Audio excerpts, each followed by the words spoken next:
সত্যিকারে খোরাসানের কালো পতাকাবাহী বাহিনী কারা, কবে তাদের উত্থান হবে, চলুন জেনে আসি। খোরাসানের কালো পতাকাবাহী দল সম্পর্কে বিস্তারিত জানা প্রতিটি সচেতন মুসলমানের জন্য আবশ্যক।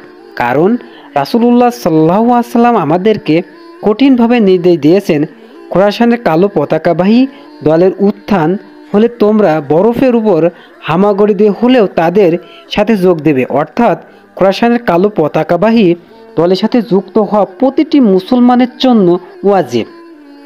তাই সচেতন মুসলমানের জন্য খোরাসানের বাহিনী সম্পর্কে বিস্তারিত জানা বাধ্যতামূলক, কারণ এই দলটির মধ্য থেকে ইমাম মাহাদির আবির্ভাব হবে।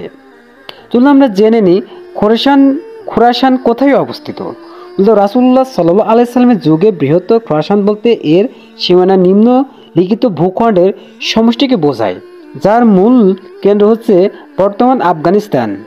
বিস্তৃত নিম্নরূপ: উত্তর পশ্চিম আফগানিস্তানের হেরাত, বালক, কাবুল, গাজনি, কান্দার দিয়ে বিস্তৃত। উত্তর ও দক্ষিণ পূর্ব উজবেকিস্তান, সামারকান্দ, বুখার, সিওরিবাস, আমু নদী, শির নদীর মধ্যাঞ্চল দিয়ে বিস্তৃত। উত্তর পূর্ব ইরান, নিশাপুর, তুস, মাজদা ও গুরদান, দামাগান দিয়ে বিস্তৃত। দক্ষিণ তুর্কমেনিস্তান, মেরি প্রদেশ, মারভ, শানজান, দক্ষিণ কাজাকিস্তান, উত্তর পশ্চিম পাকিস্তান, তাজিকিস্তান, সুগধু প্রদেশের খোজান্দা প্রান্তে দিয়ে বিস্তৃত। হযরত আব্দুল্লাহ ইবনে হারিস রাদিয়াল্লাহু আনহু থেকে বর্ণিত, রাসূলুল্লাহ সাল্লাল্লাহু আলাইহি সাল্লাম বলেন, পূর্ব দিক থেকে খোরাসান থেকে কিছু লোক বের হয়ে আসবে, যারা ইমাম মাহাদির খিলাফত প্রতিষ্ঠায় সাহায্য করবে এবং খিলাফত প্রতিষ্ঠা সহজ করে দিবে। হযরত সাওবান রাদিয়াল্লাহু আনহু থেকে বর্ণিত, রাসূলুল্লাহ সাল্লাল্লাহু আলাইহি সাল্লাম বলেছেন, যখন তোমরা দেখবে কালো পতাকা গুলো খোরাসানের দিক থেকে এসেছে, তখন তাদের সাথে যুক্ত হয়ে যেও, কেননা তাদের মাঝে আল্লাহর খলিফা মাহাদি থাকবে। হযরত আব্দুল্লাহ ইবনে মাসউদ রাদিয়াল্লাহু আনহু বলেন, একদা আমার নবী করিম সাল্লাল্লাহু আলাইহি সাল্লাম খেদমতে উপস্থিত ছিলাম।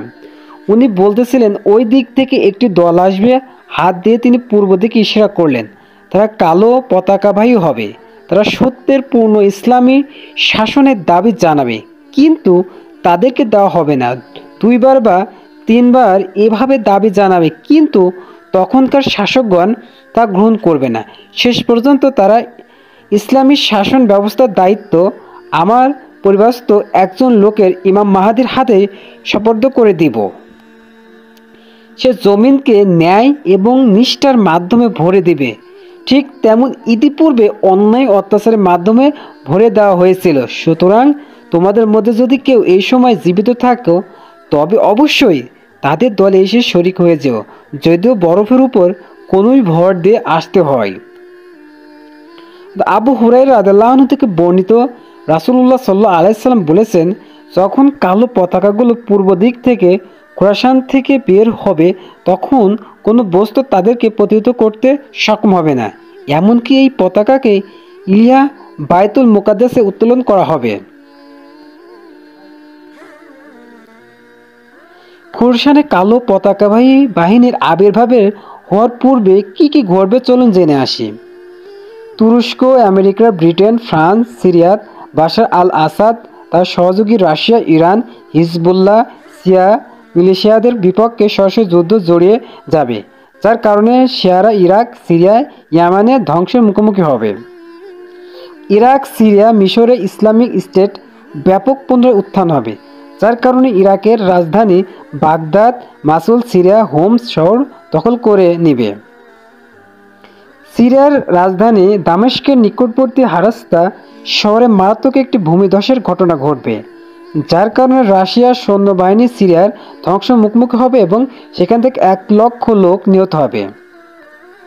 মিশর, লিবিয়া কালো পতাকাবাহীকে হটিয়ে হলুদ পতাকাবাহী জাতির ব্যাপক উত্থান হবে এবং তারা সিরিয়ার হোমস শহরে 18 মাস অবরোধ করে রাখবে। দক্ষিণ সিরিয়া দারা শহর থেকে হঠাৎ করে সুফিয়ানিদের উত্থান হবে।